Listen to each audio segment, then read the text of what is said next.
যে সকল জাতিকাদের ভাইদের রাশি সিংহ রাশি রয়েছে, তারা তাদের ভাইদের জন্য লাল অথবা গোল্ডেন বা রেডিশ গোল্ড কোনো রঙের রাখি আপনারা সিলেক্ট করতে পারেন। এছাড়াও আপনাদের ভাইয়ের জীবনে সমৃদ্ধি এবং আর্থিক স্টেবিলিটি বৃদ্ধি পাওয়ার জন্য আপনারা রাখি বন্ধনের সময় ভগবান নারায়ণের নাম স্মরণ করতে পারেন অথবা তার কোনো মন্ত্র অবশ্যই মনে মনে জপ করতে পারেন এবং আপনার ভাইয়ের কপালে অবশ্যই লাল চন্দন অথবা কুমকুমের সাথে সাদা চালের তিলক আপনারা দিতে পারেন।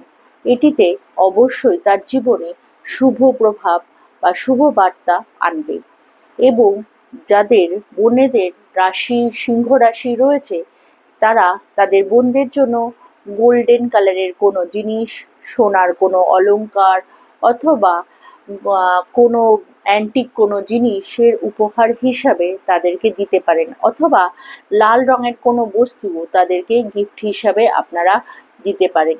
এটিতে তাদের জীবনেও সমৃদ্ধি অতি অবশ্যই আসবে।